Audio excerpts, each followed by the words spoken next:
The chalk scraped against concrete in slow, careful loops as my daughter drew her city. Tiny roads connecting stick-figure families, stop signs at intersections that would never see traffic. I was watching through the kitchen window when the sound changed. Not Eliza's chalk anymore, but rubber tires grinding pastel dust into gray smears across the patio stones. My father stood at the edge of my backyard like a man surveying property he already owned. A realtor beside him, measuring tape dangling from her wrist, clipboard catching the afternoon light. My sister Teresa hovered near the sliding glass doors, while her twin boys circled on balance bikes, their wheels obliterating the word Mom Eliza had drawn beside a tall stick figure and a small one. "Stop being selfish," my father said, his voice flat and final. "Your sister's twins need a bigger yard." The realtor nodded, pen already moving across her clipboard like his sentence belonged on an official form. "We're listing it next week," he continued. "You'll stay in the garage apartment." My brother-in-law, Kevin, laughed, not awkwardly, not nervously, but like a man hearing good news. "Finally," he said, scanning the yard like he was mentally rearranging it. "A real house for real family." Behind me, something small and paper crinkled. I turned to see Eliza on the back step, clutching a snowflake she'd spent an hour cutting out for the kitchen window. Her fingers were still dotted with dried glue. She didn't cry. That broke me more than tears would have. Instead, she folded the snowflake slowly in half and pressed it against her chest like she was trying to make herself smaller, like she was the thing taking up too much room. "My name is Rosalind. I'm 38 and I'm an engineer. This is the story of how I learned that the strongest foundations aren't built from concrete. They're built from knowing exactly where you belong." The injustice wasn't just in his words. It was in how he didn't knock, didn't call first, didn't ask how my daughter's teacher conference went or whether I'd finally slept through the night. It was in how he looked past Eliza like she was furniture he'd already decided not to keep. I wanted to scream. I wanted to tell them to get out of my yard, out of my life, out of my child's sense of safety. But my family had trained me early to be the calm one, the fixer, the daughter who didn't make scenes. So I did what had always kept me safe. I smiled, not warmly, just enough to keep the moment from exploding. "Got it," I said. My father looked satisfied, like he'd just closed a deal. The realtor glanced up. "So, Thursday for photos?" "Thursday works," Dad answered without looking at me. Eliza's eyes found mine, quick and careful, like a bird checking the sky for danger. I squeezed her shoulder gently. "Go get your shoes, sweetie." She went inside without a sound, the folded snowflake still pressed against her heart.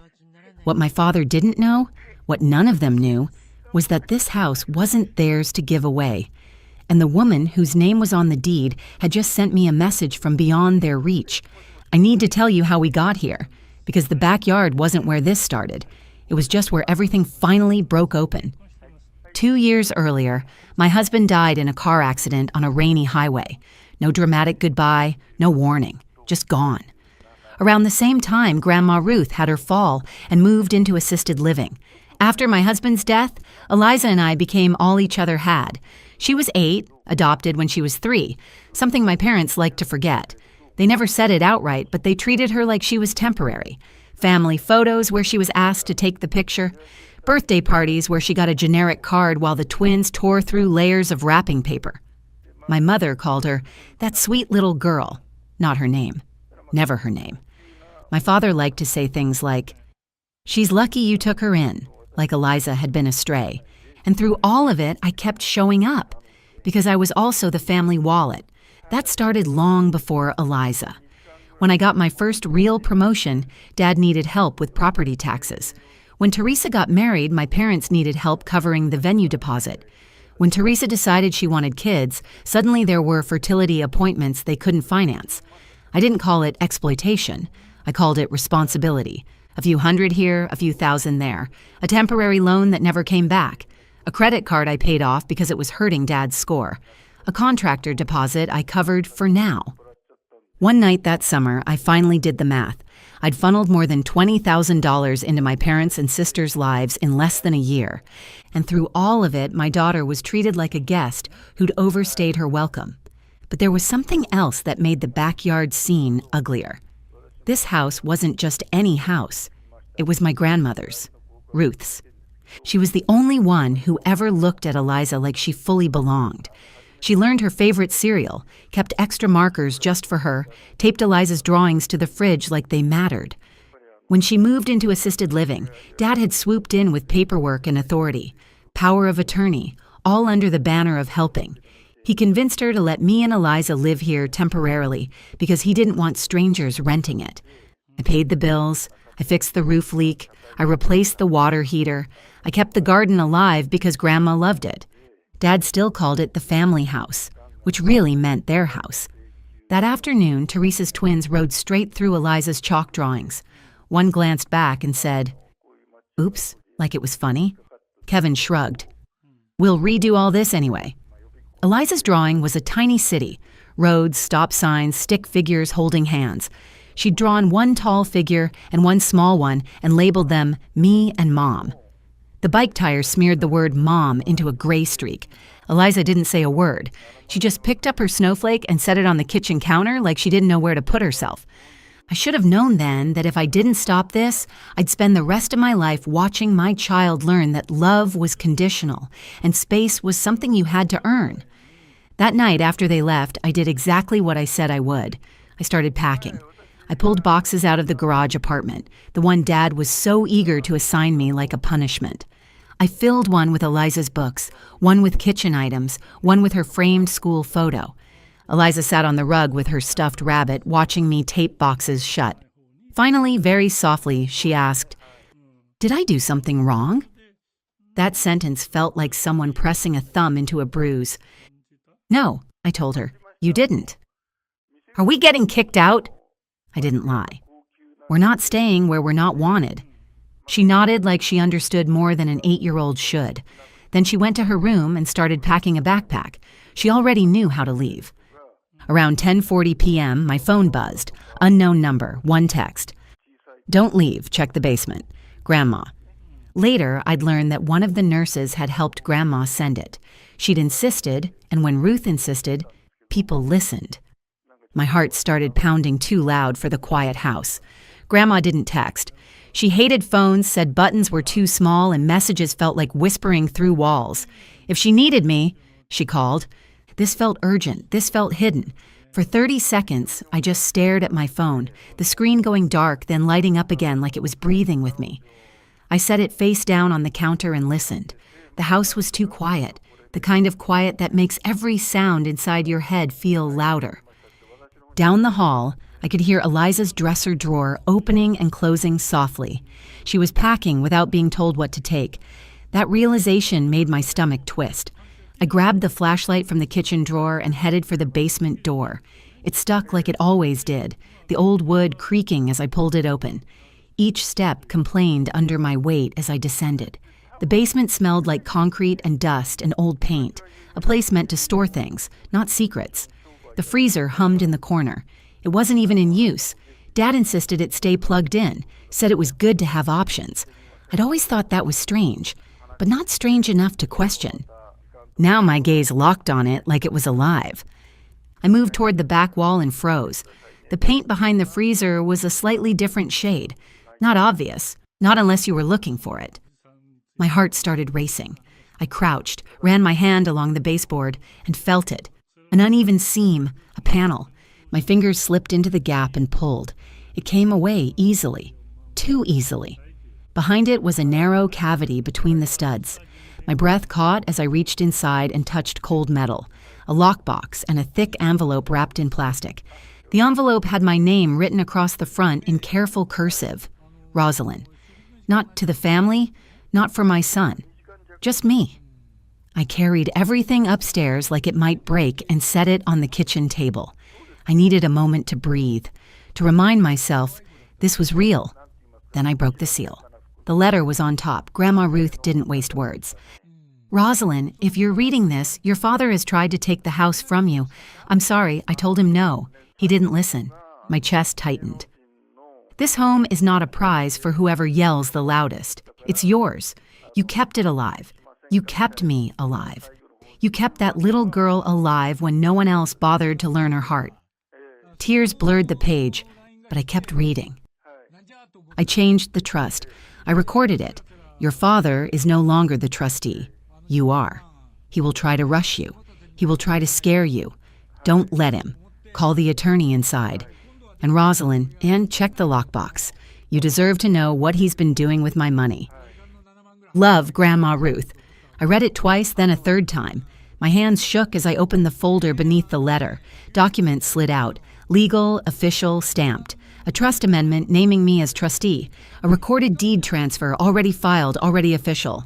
My father had stood in my backyard with a realtor while having no legal right to sell the house. But the lockbox was worse. I opened it with the small key taped inside the envelope. Inside were bank statements and handwritten notes. Withdrawals that didn't match Grandma's care costs. Checks made out to cash. Transfers to my father. Transfers to Teresa. Beside one entry Grandma had written in the margin. Asked him what this was for. He lied. My mouth went dry.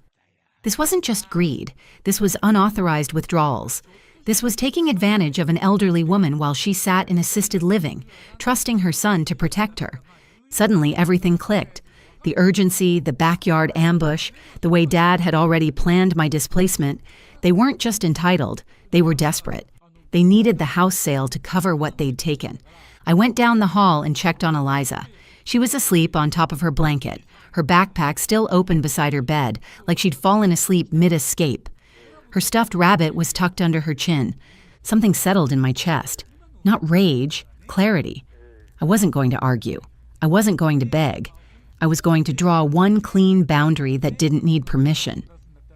The next morning at 8:12 a.m., I made coffee and called the attorney Grandma listed. He answered on the second ring. Your grandmother told me this call might come, he said. After I confirmed my name, I told him about the realtor. His voice went flat. He has no authority, you do. We'll send notice today. Then I called the bank. I stopped automatic transfers, removed linked accounts, changed passwords. One by one, confirmation emails rolled in. I didn't feel triumphant. I felt lighter. The bank flagged the withdrawals for review. 3 weeks later, the bank confirmed what we already knew. Unauthorized withdrawals totaling over $40,000. They filed a report with Adult Protective Services, but Dad was never prosecuted. The evidence was clear, but Grandma refused to press charges, saying she just wanted it to stop. Eliza padded into the kitchen and froze when she saw the boxes. I knelt in front of her. We're not moving today. Her eyes widened. So my room is still my room. Yes. She smiled carefully, like the smile might disappear if she made it too big. The fallout started fast. Calls, voicemails, a text from Dad. Why aren't the transfers going through? I replied once. I'm not funding a family that treats my child like she doesn't matter. Later that same day at 2:15 p.m., they showed up.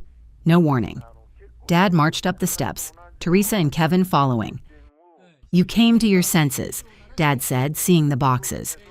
You can't list this house, I said calmly. Watch me.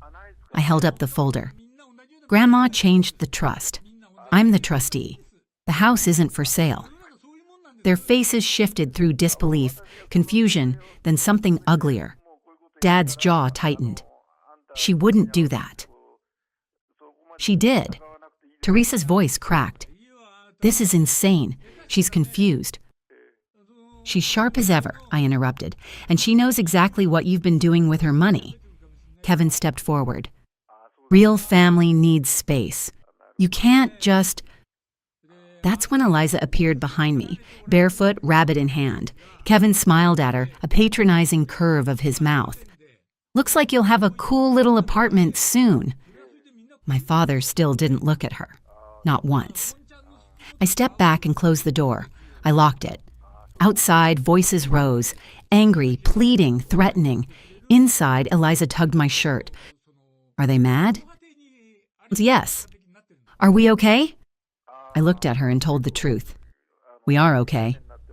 I stayed with my back against the door long after their voices faded, not because I was scared they'd break in, but because I needed to feel the weight of that decision settle into my bones.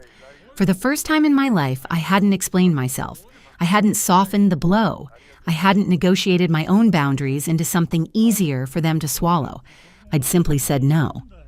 The rest of that afternoon passed in a strange quiet, not peaceful exactly, more like the silence after a storm when everything feels fragile but intact. I moved the boxes into the spare room instead of the garage apartment. Eliza helped, carefully stacking her books back onto the shelf as if she were reclaiming territory. My phone kept lighting up. I didn't answer. That night, after Eliza fell asleep, I listened to the voicemails. My mother cried in the first one, said she didn't understand how things had gone so far, said families shouldn't treat each other like strangers.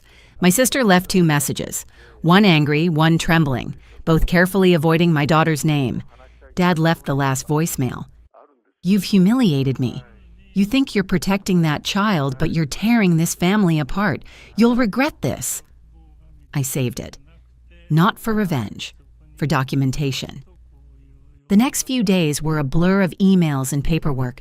The attorney confirmed the trust amendment and sent formal notice revoking Dad's authority. Grandma's assisted living facility updated their records, listing me as the sole decision-maker. Meanwhile, Dad showed up there 2 days later trying to charm the staff. He didn't expect Grandma to be sitting in the common room when he walked in.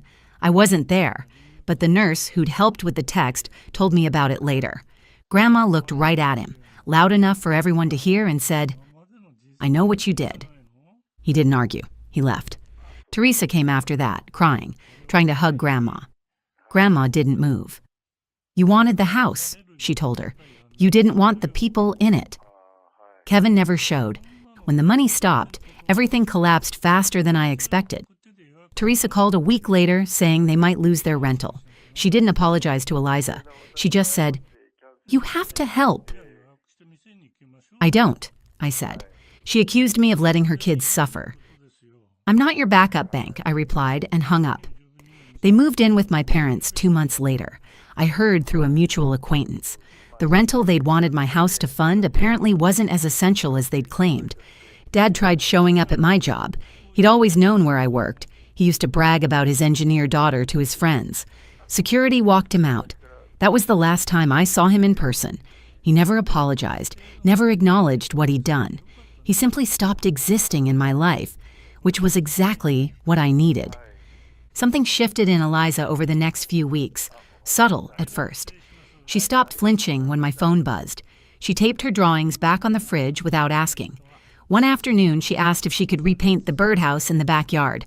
We painted it together, purple roof, yellow sides, a crooked heart on the front. "This one stays," she said, pressing dirt around the base of a newly planted maple tree that spring. "Yes," I told her, "it stays." 7 months later, by Christmas, there were no invitations, no apologies, just silence. And the silence was a gift. We decorated our own tree. Grandma came over, steady on her walker, smiling more than I'd seen in years. On Christmas morning, Eliza opened a sketchbook and markers like they were treasure. She drew our house, our yard, the maple tree. 3 stick figures holding hands. Me, Mom, Grandma, Ruth. She taped it to the fridge herself. No asking, no fear. That was the closure. Not winning, not revenge. Just my child standing in her own home, knowing she didn't have to earn her place or pack a bag in the middle of the night ever again. The hardest part wasn't cutting them off. It was accepting that I'd spent years trying to earn something they were never going to give. Respect, consideration, the simple acknowledgement that my daughter and I mattered. I'd been funding their lives while they planned my displacement. I'd been apologizing for taking up space in a house that was legally mine. But here's what I learned. Boundaries aren't cruel. They're clarity. And sometimes the most loving thing you can do for yourself and your child is to stop showing up to places where you're treated like you don't belong. If you're reading this and you recognize that feeling, that constant negotiation of your own worth, that exhausting performance of gratitude for scraps of basic decency, I want you to know something. You're not selfish for protecting your peace.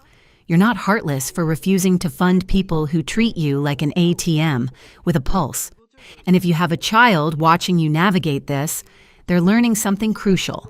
They're learning that love doesn't look like accepting cruelty to keep the peace.